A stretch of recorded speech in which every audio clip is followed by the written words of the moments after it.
নমস্কার,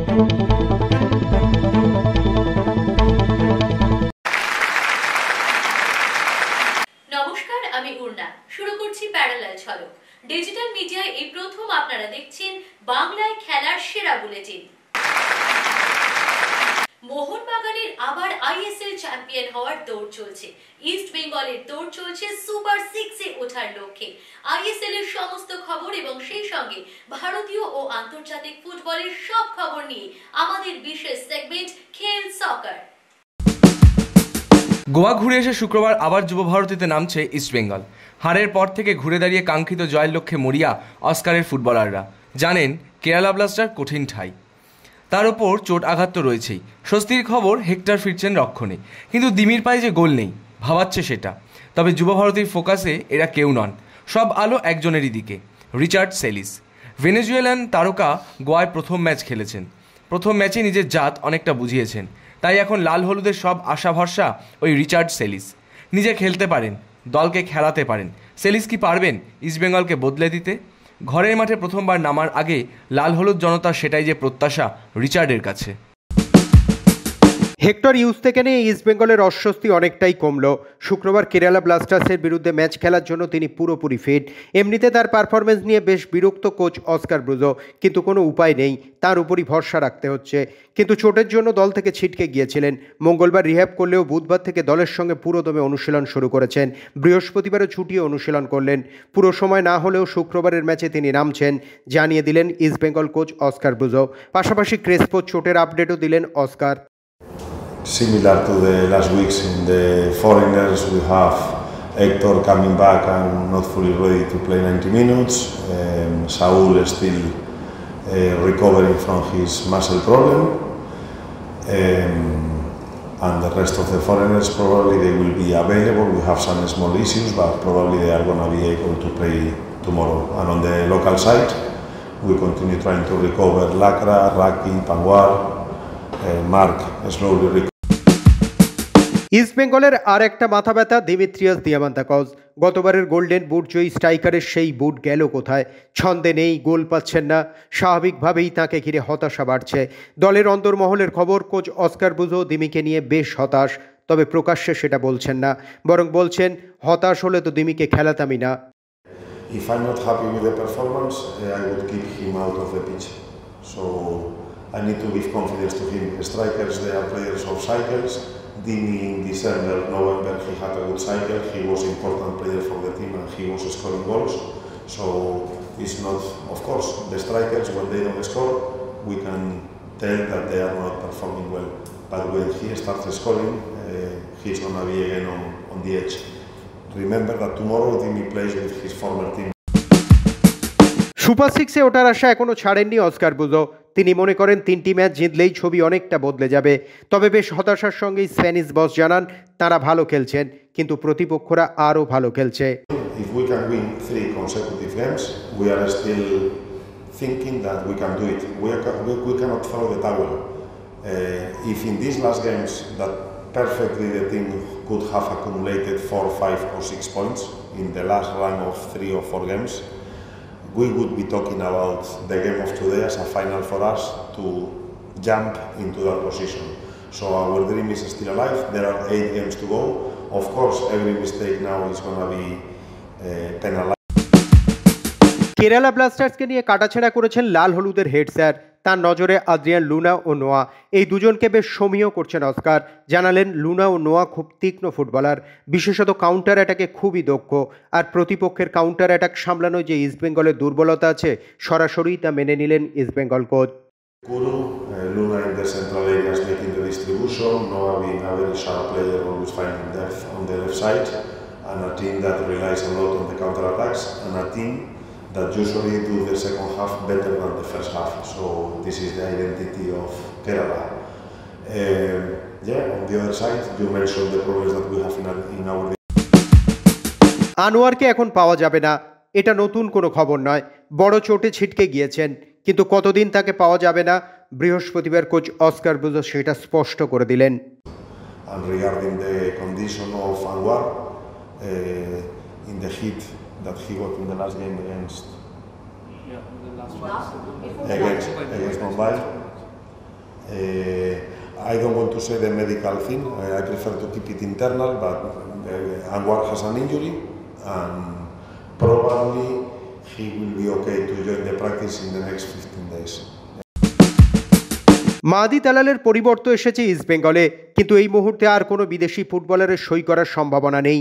coach hectare ইউসের পারফরমেন্সে যতই অখুশি হন, অর্থের অভাবে তার পরিবর্তন নেওয়া যাচ্ছে না। বুধবার অনুশীলনের পর সে ব্যাপারটা আরও স্পষ্ট করে দিলেন Oscar. Till the 31st of January the window is open, and even after 31st of January, if the player is not playing in any other league, we can do moves. But I have to stick with the players we have. So the question is very difficult. Our team is improvable. পরপর দুটো match draw করে তাল কেটেছে মোহনবাগানের।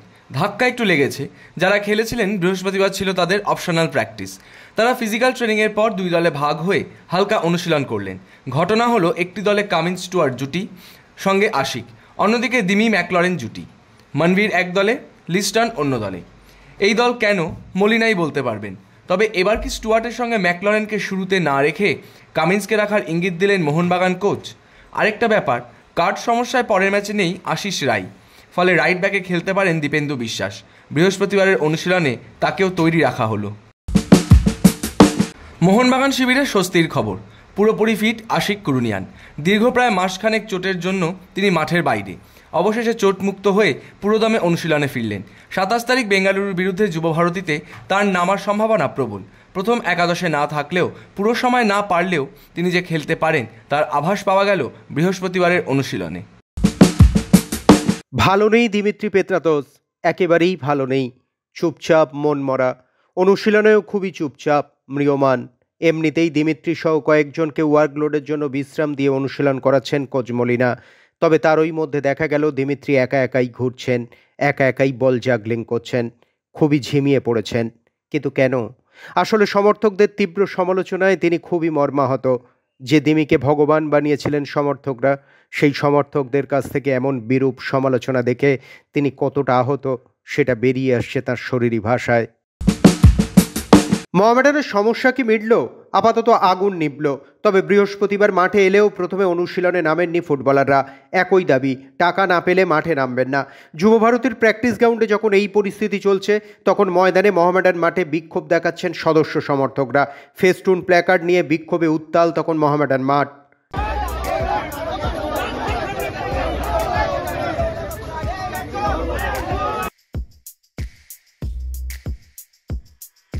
ততক্ষণে যুবভারতীতে পৌঁছে গিয়েছেন সচিব ইস্তিয়াক আহমেদ রাজু সহ অন্যান্য কর্তারা। ফুটবলারদের মতো মোহামেডান ক্রিকেটাররাও বেতন পাচ্ছেন না, তাই ক্রিকেট সচিব অর্জুন ধাওয়ানও এসেছিলেন সচিবের সঙ্গে কথা বলতে। সবাইকে নিয়ে ফুটবলারদের সঙ্গে মিটিং করেন সচিব। মিনিট 10 মিটিংয়ের পরই দেখা যায় ফুটবলাররা অনুশীলনে নামলেন। তারপর মাঠে সবাই মিলে গোল হয়ে দাঁড়িয়ে ছোট্ট একটা মিটিং, সেখানেও ছিলেন কর্তারা।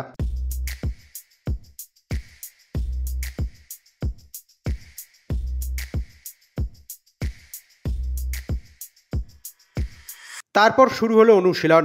বেশ কয়েকদিন বিদ্রোহের পর মোহামেডান ফুটবলাররা আবার অনুশীলন শুরু করলেন। আন্দ্রে চেডনিসভ শুরু করলেন মুম্বাই ম্যাচের প্রস্তুতি। পরে কর্তারা জানিয়ে গেলেন সমস্যা মিটে গিয়েছে। ইনভেস্টরের সাথে যেটা আলোচনা হচ্ছে, যে কথা হচ্ছে, তার সাথে তোমাদের কোনো সমস্যা নেই। তোমাদের যেভাবে খেলা তোমরা করো, যেভাবে তোমরা প্র্যাকটিস করো, তোমরা সেভাবে করো। তোমাদের জন্য আমরা রয়েছি, বাঙ্কার হিল রয়েছে, সাঁচি রয়েছে। আমরা সবাই মিলে বসে তোমাদের সমাধানগুলি আমরা মেটাবো। কিন্তু তুমি যদি মাঠে না আসো তাহলে তোমরা এটা মেটাতে পারবো না। তো বললাম হ্যাঁ ঠিক আছে, আমাদের রিকভারি হয়েছে অনেকগুলি প্লেয়ার, ওই জন্য আমরা আসতে পারিনি। এবার আমাদের ছুটিও ছিল, আজকে আমাদের প্র্যাকটিসে আমরা আজকে নামছি, আর সবাই নেমেছি আজকে প্র্যাকটিসে। আগে একটা শেয়ার ট্রান্সফারের ব্যাপার আছে, তারপরে এগ্রিমেন্ট আছে। প্রথম এগ্রিমেন্ট হবে, তারপরে শেয়ার ট্রান্সফার হবে।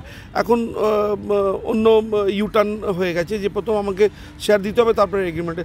সেটা আমাদের লয়ার, ওনাদের লয়ার বসে সেই সমস্যাটাও মিটিয়ে দিয়েছে। সেটা আন্ডারস্ট্যান্ডিং হয়ে গেছে, তারাও অ্যাকসেপ্ট করে নিয়েছে, আমরাও অ্যাকসেপ্ট করে নিয়েছি। আর আমাদের এক ইঞ্চও আমাদের নেই যে আমরা তাদেরকে শেয়ার দেবো না। আমরা ডে 1 থেকে চাইছি যে শেয়ার আমরা তাদেরকে ট্রান্সফার করব। কিন্তু ট্রান্সফার করার তো কিছু সিস্টেম আছে, সেটা তো মেনে আমাদেরকে করতে হবে। এটা তো কর্পোরেট ক্লাব না, এটা তো সাপোর্টার বেস ক্লাব। আমাদেরকে কিভাবে শেয়ারটাকে ট্রান্সফার করতে হবে, কোথায় নিয়ে গিয়ে ট্রান্সফার করতে হবে, সেটাই আলোচনা হয়েছে। ওনাদেরও লয়ার ছিল, আমাদেরও লয়ার ছিল, বসে একটা অ্যামিকেবল সেটেলমেন্ট করে এই কাজগুলি গতকাল আমরা মিটিয়ে নিয়েছি। নতুন প্লেয়ার কবে আসছে? ফুটবলের ম্যাটারটা মিটে গেলে কামার ভাই আসবেন। কামার ভাই লিড নিয়েছিলেন আর রাজু ভাই ছিলেন সঙ্গে। ওনারা দুজন বসে নেক্সট উইকে আমরা ক্রিকেটার্সদেরকে যেরকম প্রমিস করেছি, ফার্স্ট লেগ আমরা প্রমিস করেছি 25%, ওটা আশা করছি এই মাসের মধ্যে শেষ হওয়ার আগেই ওদের অ্যাকাউন্টে ট্রান্সফার হয়ে যাবে। We have all the bank details, all the player details. We are just awaiting to formalize the contracts with them. অনুশীলন তো শুরু করলেন মোহামেডান ফুটবলাররা, কিন্তু সমস্যা কি সত্যিই মিটল? পরে জানা গেল মিটিংয়ে শুধু প্রতিশ্রুতিই পেয়েছেন ফুটবলাররা। তাদের জানানো হয়েছে শেয়ার হস্তান্তর সংক্রান্ত সমস্যা মিটে যাচ্ছে, তারপরেই তারা টাকা পেয়ে যাবেন। এই প্রতিশ্রুতি পেয়েই ফুটবলাররা অনুশীলনে নামেন। এখন দেখার সামনে কি আছে। চ্যাম্পিয়ন্স লিগে রিয়াল মাদ্রিদ বরাবরই অন্যরকম দল, তবে এ মরশুমে নিজেদের সেরা ছন্দে ফিরতে যেন বেশি সময় নিয়েছে তারা। এক পর্যায়ে তারা নেমে গিয়েছিল 22 নম্বরে, তবে বুধবার রাতে গুরুত্বপূর্ণ ম্যাচে সালজবুর্গকে 5-1 গোলে উড়িয়ে দিয়ে রিয়াল বুঝিয়ে দিয়েছে তারা কেন ইউরোপের অন্যতম শক্তিশালী দল। এদিন ম্যাচে রিয়ালের হয়ে জোড়া গোল করেন দুই ব্রাজিলিয়ান তারকা রদ্রিগো এবং ভিনিসিয়াস জুনিয়র, পাশাপাশি একটি গোল করেন ফরাসি তারকা কিলিয়ান এমবাপে। এই জয়ের ফলে শেষ 16-এ ওঠা নিশ্চিত করে ফেলেছে রিয়াল মাদ্রিদ। সান্তিয়াগো বার্নাব্যুতে চ্যাম্পিয়ন্স লিগে সালজবুর্গের বিপক্ষে জোড়া গোল করলেন ভিনিসিয়াস জুনিয়র। প্রথম গোলটিই ছিল রিয়ালের হয়ে তার 100তম গোল। এবার তার সামনে আরও এক রেকর্ড ভাঙার হাতছানি। এতদিন রিয়ালে ব্রাজিলিয়ান খেলোয়াড়দের মধ্যে রোনাল্ডোর গোল সংখ্যাই ছিল সর্বোচ্চ। 5 মরশুমে 177 ম্যাচে করেছিলেন 104 গোল, সেখানে ভিনিসিয়াস 7 মরশুমে 291 ম্যাচে 101 গোল করলেন। চ্যাম্পিয়ন্স লিগে বার্সেলোনার মতোই প্রত্যাবর্তনের অনবদ্য ইতিহাস করল প্যারিসের ক্লাব পিএসজি। ম্যানচেস্টার সিটির বিপক্ষে 2-0 গোলে পিছিয়ে পড়েও অবিশ্বাস্যভাবে ঘুরে দাঁড়িয়ে 4-2 গোলে ম্যাচ জিতল তারা। এই জয়ের ফলে শেষ 16-র আশা বাঁচিয়ে রাখল পিএসজি। পয়েন্ট টেবিলের 26 নম্বর থেকে তারা উঠে এলো 22 নম্বরে। অন্যদিকে প্রিমিয়ার লিগে ধুঁকতে থাকা ম্যানচেস্টার সিটি চ্যাম্পিয়ন্স লিগেও পৌঁছে গেল খাদের কিনারায়।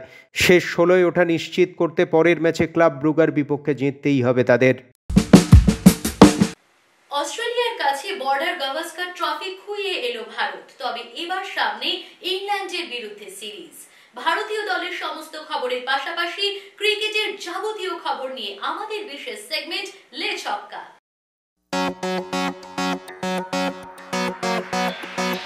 ইংল্যান্ডের বিরুদ্ধে প্রথম ম্যাচেই দুরন্ত পারফরমেন্স দেখিয়েছে ভারত। প্রথম ম্যাচেই বড় জয় পেয়েছে ইডেন গার্ডেন্সে। সূর্যকুমার যাদবের নেতৃত্বে বছরের শুরুটা জয় দিয়ে করেছে টিম ইন্ডিয়া। এই সিরিজ দিয়েই কার্যত ভারতের আগামী টি-20 বিশ্বকাপের প্রস্তুতিটা শুরু হয়ে গেল। ইডেনে বরুণ চক্রবর্তী স্পিন ম্যাজিক তো ছিলই, সেই সঙ্গে ছিল অভিষেক নায়ারের বিধ্বংসী পারফরমেন্স। ভারতীয় দলের এমন জয় অবশ্যই খুশি ইরফান পাঠান। বিশেষ করে এই তরুণ ক্রিকেটারদের টি-20 ফরম্যাটে ভয়হীন ক্রিকেটটারই প্রশংসা বারবার উঠে এলো তার মুখে। भारत का जो विक्ट्री था वो बहुत थम्पिंग विक्ट्री था, तो सबसे पहले तो मुबारकबाद। और ये जो अप्रोच है टी-20 में, तो देखिए आपको एक बात तो पक्की है, सेल्फिशनेस की जो जगह है वो नहीं है। चलो आप वो संभाल के खेलना, डर के खेलना, उसकी जगह तो नहीं है, क्योंकि गेम बदल गया है।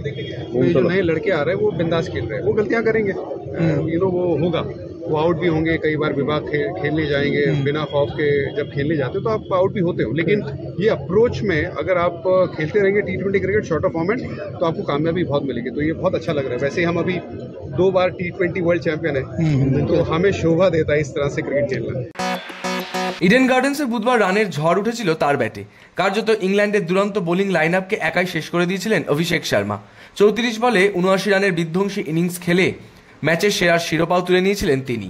ম্যাচ শেষেই অভিষেকের মুখে উঠে এসেছিল সূর্যকুমার যাদব এবং গৌতম গম্ভীরের নাম। সেই সঙ্গে তাদের ড্রেসিং রুমের ফিল গুড পরিবেশও যে তাকে সাহায্য করে সাফল্য পেতে, তা মানতেও দ্বিধা করেননি অভিষেক শর্মা। ভারতীয় দলের পারফরমেন্স নিয়ে খুশি প্রাক্তন ক্রিকেটার ইরফান পাঠানও। তার মতেও ড্রেসিং রুমে ভালো পরিবেশই ক্রিকেটারদের অনেকটা এগিয়ে দেয়।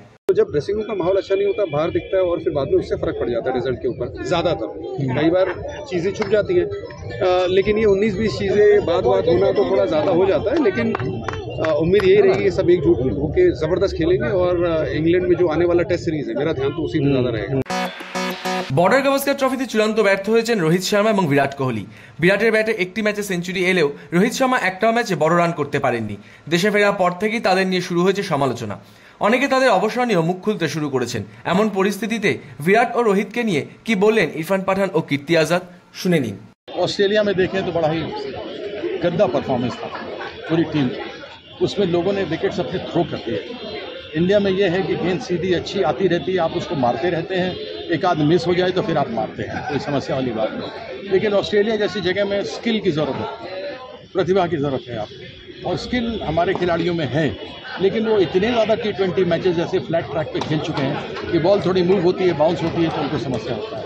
तो इस चीज़ को बोर्ड को संज्ञा में लेना चाहिए और किसी भी सीरीज़ के पहले कम से कम 2 प्रैक्टिस मैचेस खेलने चाहिए, कहीं पर भी विदेश में जब हम जाते हैं। वाइट बॉल की जब बात आएगी ना, तो ये आप देखेंगे रन बनाएंगे, इसमें कोई दो राय नहीं है। उनको जो भी चीज़ें ठीक करनी है वो रेड बॉल क्रिकेट में ठीक करनी है। वो एक मसला है, चाहे वो विराट कोहली का ऑप्शन के बाहर का मसला हो या रोहित शर्मा का जो फॉर्म नहीं है, वो ज़रूर मसला है, उनको वो सॉर्ट आउट करना होगा। मैंने अपना ओपिनियन दिया है, आपको पता है मैंने अपना ओपिनियन क्या दिया हुआ है। बहुत बड़े प्लेयर्स है दोनों, इसमें कोई दो राय नहीं है, लेकिन वाइट बॉल में उसके साथ मिक्स मत करिए। White ball is a different ball game, उसमें रूल्स अलग होते हैं, सर्कल का रूल होता है, और उन दोनों खिलाड़ियों का बहुत पसंदीदा फॉर्मेट है, विराट का भी और रोहित शर्मा का भी।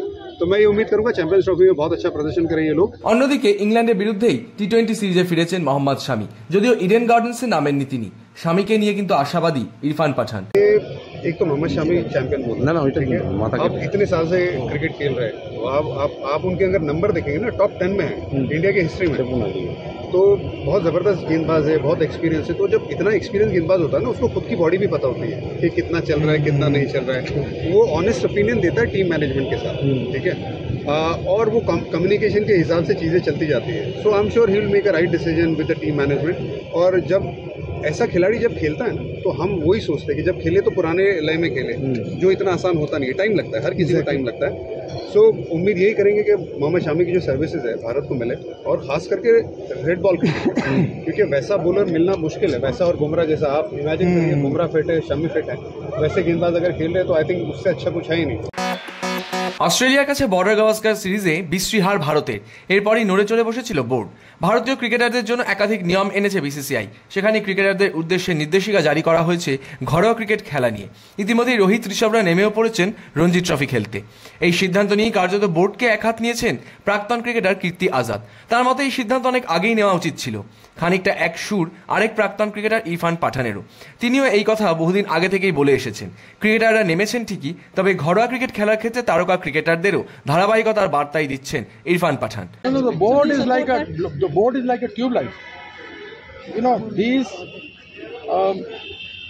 these rules have been there in Australia, in England.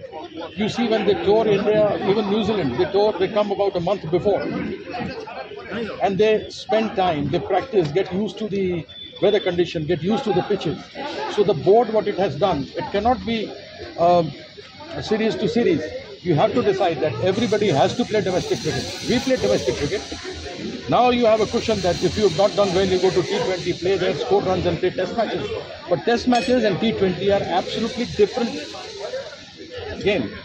And so that one should realize. And board should have realized this much earlier than talking about it now. When you won in 2024 the Champions Trophy, and even the parents were there, wives, children, nobody talked about it. But why these people are here? You lose, and then you blame the wives, and then you blame the family. What the hell is this board doing? हम 1.5 साल से ही बात कर रहे थे, जब हमारे हाथ में माइक था, हमने ये बात कही थी कि सबको डोमेस्टिक क्रिकेट खेलना है। हाँ, ये नहीं होना चाहिए कि इक्का दुक्का मैच खेल लिया और ये दिखा दिया कि भाई हाँ चलो ठीक है हमने खेल लिया है, हमने हमारी जो फ़र्ज़ है वो पूरा करना। नहीं, रेगुलर खेलो, आप फ्री हो, क्रिकेट खेलने के लिए आप हो। आप अगर खेलोगे तो उससे इंडियन क्रिकेट का फ़ायदा है, बिकॉज आप बतौर सीनियर खिलाड़ी आप खेलोगे तो आपके लिए भी बेहतर है। लेकिन इमेजिन करिए इंडियन क्रिकेट के लिए कितना अच्छा है। विराट कोहली अगर रेगुलर खेल रहे हैं, रोहित शर्मा रेगुलर खेल रहे हैं, ये जो बड़े ज़बरदस्त प्लेयर है। हाँ, ये वर्कलोड मैनेजमेंट की जो बात होती है वो आपको ध्यान रखना है, वो सबको पता होता है, अपनी बॉडी सब कुछ है। लेकिन अगर विराट कोहली का लेवल मैच करने के लिए कोई यंग लड़का खेलेगा 2-3 मैच, 4 मैच, 5 मैच, तो वो लड़के का भी लेवल ऊपर आया ना। सेम रोहित शर्मा के लिए, रोहित शर्मा के साथ कोई खेलेगा, उनको आउट करने की कोशिश करेगा, वो लेवल पे वहाँ जाने की कोशिश करेगा, उसका भी कॉन्फिडेंस बढ़ेगा। तो ओवरऑल किसका फायदा हो रहा है? इंडियन क्रिकेट का फायदा है। तो অস্ট্রেলিয়া সফরে ভারতের হারের পর থেকেই ভারতীয় ড্রেসিং রুমের অস্বস্তিকর পরিবেশ নিয়ে নানান কথা বাইরে বেরিয়ে এসেছিল, কিন্তু ইংল্যান্ডের বিরুদ্ধে সূর্যকুমারের টিম ইন্ডিয়া দুর্দান্ত জয় চোখে আঙুল দিয়ে দেখিয়ে দিচ্ছে এই টিমের ড্রেসিং রুমটা একেবারে আলাদা। সিনিয়ররা নেই, ড্রেসিং রুমের পরিবেশই যেন পাল্টে গেছে, ঠিক যেরকমটা দেখা গিয়েছিল 2007 সালে রাহুল দ্রাবিড়ের ভারতীয় দল বিশ্বকাপে ধরাশায়ী। ড্রেসিং রুমে গ্রেগ চ্যাপেলকে নিয়ে উত্তেজনা, আর ঠিক তারপরেই ধোনির টিম ইন্ডিয়া T20 বিশ্বকাপ জিতিয়ে আনলো ভারতকে। দীর্ঘ 17 বছর পর কি আবার সেই একই রোগের শিকার হয়েছে টিম ইন্ডিয়া? কি বলছেন 2007-এর সেই ড্রেসিং রুমে থাকা ইরফান পাঠান। मुझे लगता है कई बार तो बहुत चीज़ें बहुत बाहर से बहुत ज़्यादा और ज़्यादा चलती रहती है, और ऐसे एक्स क्रिकेटर हम चाहेंगे कि अच्छा ही माहौल रहे, वो हमेशा बड़ा ज़रूरी है। अच्छे माहौल के साथ क्रिकेट खेलना, अच्छे माहौल से टीम का परफॉर्मेंस और इन्हांस हो जाता है। तो ये चीज़ हमने पूरा नोटिस किया हुआ है, हमने महसूस किया हुआ है। अच्छी बुरी चीज़ आपने चीज़ें बात की हैं, और ऐसा नहीं था कि राहुल द्रविड़ के अंदर में अच्छा माहौल नहीं था वो वर्ल्ड कप में एक अलग जो नेगेटिविटी चल रही थी वो पर्टिकुलर वक्त पे, तो उससे ज़रूर फ़र्क पड़ता है कि कारण कोई भी हो। इंडियन क्रिकेट को और सारे प्लेयर, सारे मैनेजमेंट को, सबके दिमाग में एक ही बात होनी चाहिए, इंडियन क्रिकेट सबसे ऊपर है। तो जब आप फील्ड पे जाते हो ना, हमारी इंडियन टीम के बारे में नेगेटिव बात ना करें ज़्यादा तो अच्छा है, क्योंकि वो जो हो गया हार गए, आगे बढ़ो। गाइडलाइंस की है BCCI ने, और उसको लड़के फॉलो करें और एक ज़बरदस्त एकजुट होकर क्रिकेट खेले, क्योंकि वो टाइम में हमने ऑस्ट्रेलिया में जाके 1-1 की बराबरी की थी 2003-4 में, ठीक है। तो जब ड्रेसिंग रूम का माहौल अच्छा नहीं होता, बाहर दिखता है, और फिर बाद में उससे फ़र्क पड़ जाता है रिजल्ट के ऊपर ज़्यादातर। कई बार चीज़ें छुप जाती हैं, लेकिन ये 19-20 चीज़ें बात होना तो थोड़ा ज़्यादा हो जाता है, लेकिन उम्मीद यही रहेगी कि सब एकजुट होकर ज़बरदस्त खेलेंगे, और इंग्लैंड में जो आने वाला टेस्ट सीरीज़ है, मेरा ध्यान तो उसी में ज़्यादा रहेगा। ভয় পেয়ে মাঠে নামলেন না সুনীল গাভাস্কার? হ্যাঁ, শুনতে অবাক লাগলেও এমনটাই কিন্তু হয়েছে। CCFC বনাম ডক্টর পেজ 11-এ ম্যাচে নামার কথা ছিল প্রাক্তন কিংবদন্তি সুনীল গাভাস্কারের, কিন্তু ব্যাট হাতে দেখা গেল না লিটল মাস্টারকে। এই CCFC-তে নাকি একবার 0 রানে আউট হয়েছিলেন তিনি, আর সেই ভয়েই গাভাস্কার সেখানে ব্যাটিং করার সাহস করছেন না। মজার ছলে হলেও এমনই কিন্তু বললেন খোদ গাভাস্কারই। I know Dr. Khanna asked me to play, Saurav also asked me to play. The last time I played over here at the CCFC, I got out third ball for a duck. And the one thing I haven't got in my cricketing career is a pair. I did not want to, I was very worried that I might get a pair. So I said, no, I will just come and watch. বৃহস্পতিবার সকাল থেকেই সকলের নজর ছিল রঞ্জি ট্রফির দিকে, বিশেষ করে রোহিত শর্মার পারফরমেন্সের দিকেই। কিন্তু সেখানেও ব্যর্থ ভারতীয় দলের অধিনায়ক। মাত্র 3 রানেই সাজঘরে ফিরতে হয় ভারতীয় ক্রিকেটে দ্য হিটম্যানকে। রোহিত শর্মার রঞ্জি ট্রফিতেও এমন পারফরমেন্স যে অনেক প্রশ্ন তুলে দিল তা বলার অপেক্ষা রাখে না। শুধুমাত্র রোহিত শর্মাই নন, ভারতীয় দলের অন্যান্য তারকা ব্যাটাররাও রঞ্জি ট্রফিতে নেমেই ব্যর্থ হয়ে সাজঘরে ফিরেছেন। দিল্লির হয়ে প্রায় 6 বছর পর মাঠে নেমেছিলেন ঋষভ পান্ত, মাত্র 1 রান করে মাঠ ছাড়তে হয় তাকে। শুভমান গিলের রানের খরাও চলছে, তিনি কর্ণাটকের বিরুদ্ধে মাত্র 4 রান করেছেন। একমাত্র রঞ্জি ট্রফিতে সাফল্যের মুখ দেখেছেন রবীন্দ্র জাদেজা, প্রথম তিনি 5 উইকেট তুলে নিয়েছেন এই তারকা ক্রিকেটার। সুরাজ সিন্ধু জয়সওয়ালের বিধ্বংসী বোলিং, প্রথম দিনের শেষে হরিয়ানার বিরুদ্ধে খানিকটা হলো ফ্রন্টফুটে বাংলা। বোলারদের দাপুটে পারফরমেন্সে ভর করে হরিয়ানাকে 157 রানই শেষ করে দিনের শেষে বাংলার রান 1 উইকেটে 10। এই ম্যাচ বাংলাকে জিততেই হবে। টস জিতে এদিন প্রথমে বোলিংয়ের সিদ্ধান্ত। 3 পেসারে নামার স্ট্র্যাটেজিতে প্রথম দিনই সফল লক্ষ্মীরতন শুক্লা। সুরাজ সিংয়ের বোলিংয়ের সামনে মাথা তুলে দাঁড়াতেই পারেননি হরিয়ানার ব্যাটাররা। সুরাজ একাই তুলে নিয়েছেন 6 উইকেট, 2 করে উইকেট মুকেশ ও মোহাম্মদ কাইফের। বাংলাও অবশ্য নেমেই 1 উইকেট খুইয়েছে। ঋত্বিক চট্টোপাধ্যায় ফিরে গিয়েছেন 1 রানে। বোলাররা সফল। দ্বিতীয় দিন ব্যাটারদের দিকেই এখন তাকিয়ে সকলে।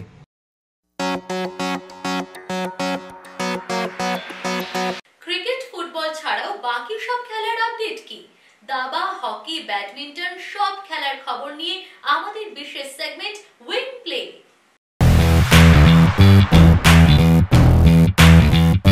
ভেসপেজের 80তম জন্মবার্ষিকীতে চাঁদের হাট।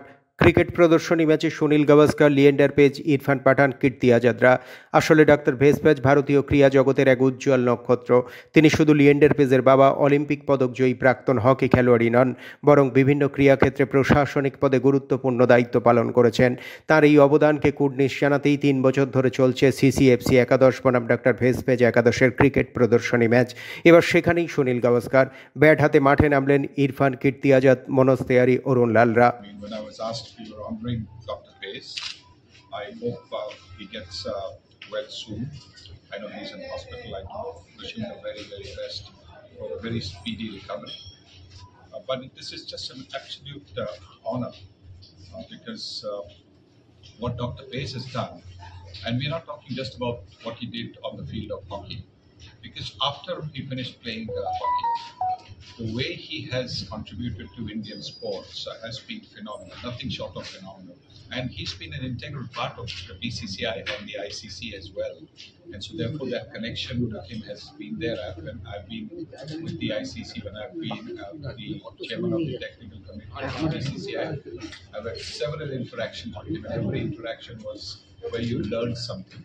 Immense gratitude and bow my head and say a thank you from my father's side, my family and myself, to Sunny Gavaskar sir, who's been a hero of mine growing up. Because as a young boy, when he would play at Eden Gardens and I would go out and watch him play, I felt that if Sunny Gavaskar could win, we could all win as a nation.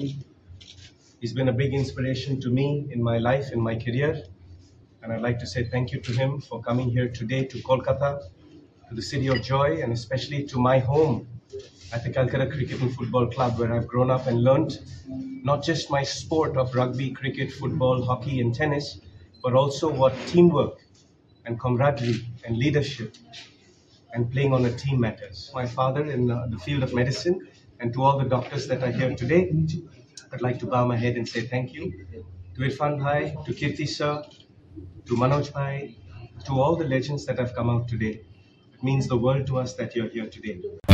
ক্রীড়া জগতে doping শব্দটি যদিও নতুন নয়, কিন্তু ভারতীয় ক্রীড়াক্ষেত্রে এবার তার ছায়া পড়ল। ভারতীয় দুই তরুণ সার্লারের বিরুদ্ধে নিষিদ্ধ পদার্থ নেয়ার অভিযোগ উঠল। পুরুষদের ডাবলস বিভাগে খেলা কৃষ্ণ প্রসাদ গারকা এবং মহিলাদের ডাবলসে শ্বেতাপর্ণা পান্ডা। কৃষ্ণ খেলেন সাই প্রতীকের সঙ্গে জুটি বেঁধে, অন্যদিকে শ্বেতাপর্ণা খেলেন তাঁর বোন ঋতুপর্ণার সঙ্গে জুটি বেঁধে। এই দুই সার্লারের মূত্রের নমুনা পরীক্ষার রিপোর্টে নিষিদ্ধ পদার্থ পাওয়ায় তাঁদেরকে 4 বছরের জন্য সাসপেন্ড করল ন্যাশনাল অ্যান্টি ডোপিং এজেন্সি, যা ভারতীয় ব্যাডমিন্টনের জন্য নিঃসন্দেহে একটা কালো দিন। নোভাক জোকোভিচের পর এবার ক্ষুব্ধ মার্কিন টেনিস তারকা বেন শেলটন।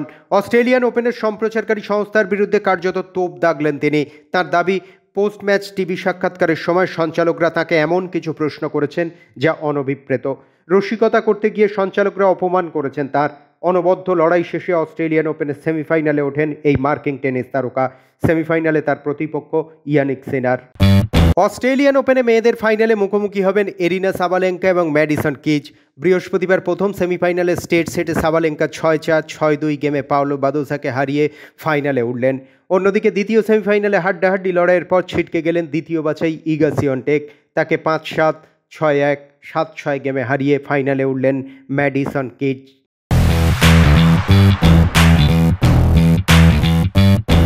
খবরের দুনিয়ায় খেলার খবরের পাশাপাশি নানা রকমের মন্তব্য উঠে আসে, আর সেই সমস্ত মন্তব্যের কোলাজ নিয়ে আমাদের বিশেষ সেগমেন্ট থ্রো ইন। বুমরার মতো কিছু জিনিস করলেই বুমরা হওয়া যায় না। ও ঈশ্বরের উপহার, সম্পূর্ণ নিখুঁত বোলার। সব বোলার ওর মতো হয় না। ও যা করে তা করাও সম্ভব নয়, তবে টেকনিক শেখা সম্ভব। বিপক্ষের চাপ তৈরি কিভাবে করতে হয় সেটা শিখেছি। নিজেকে মেলে ধরতে চেয়েছিলাম। আমি জানতাম বিপক্ষ বোলাররা শর্ট বল করে ধৈর্যের পরীক্ষা নেবে, তাই ম্যাচের আগেই যথেষ্ট প্র্যাকটিস করেছিলাম এই নিয়ে।